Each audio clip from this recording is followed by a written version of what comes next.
Okay. Okay. I want to first tackle the personal side. I am the UNICEF ambassador for the Philippines, and I've been to places that have suffered great devastation. But you see, I always arrive after the devastation. This was something that I was in, and to receive text messages saying that water is climbing at an alarming rate in places like Pangasinan or Baguio or Dagupan or La Union, which is what happened in the second typhoon. When you hear messages like that, you're receiving messages from somewhere far away. But when Ondoy hit, I was receiving text messages from my own relatives, hoping and praying that a boat would come by to save the children who were at home because my cousin couldn't make it home and they were not sure. And then you have the communication stop. You just couldn't get through. It has affected, I think I'm speaking for Martin as well, it has affected us in a way that we are not thankful for the tragedy, the two tragedies that took place, or whatever may happen in the near future.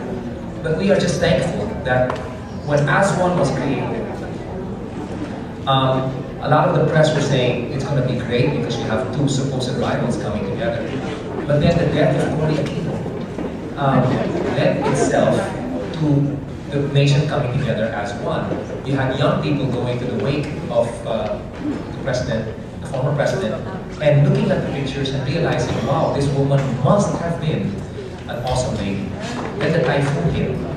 And we want to make you guys know that the typhoon Ondoy was the original date of As One in Manila. It was moved a week earlier. Our efforts have now changed for this entire tour.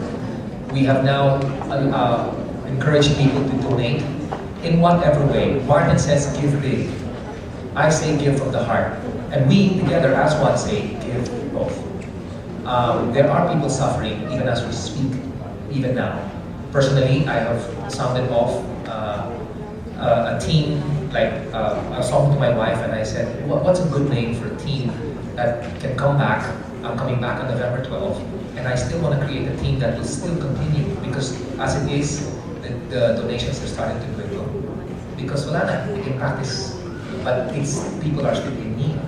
So I'm hoping to come up with a team that can still be like a team, still at it, still helping, not just giving, but maybe even performing a few songs with a minimal setup of 2 speakers and a microphone, because there is a change in people's faces when you give goods and when you sing a song. At least from our end, that's what I see. So that, for me, is what the concert is about. I don't know about the music. I think the music in itself, there are songs that we will do that can easily cater to those who are victims, or for those of you here who have relatives who are there and who have gone through it. Any of you are familiar with places like Magallanes Village in Makati?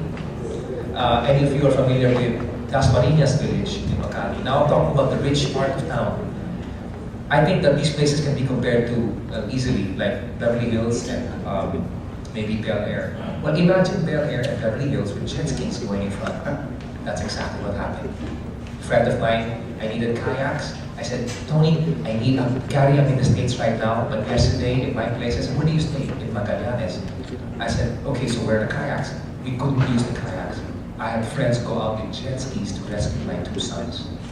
This is in Magallanes Village. So the impact on me personally, receiving texts from friends, is beyond what I thought it would be. So this concert as one is just part of what I think every artist is going to be doing for the next few months.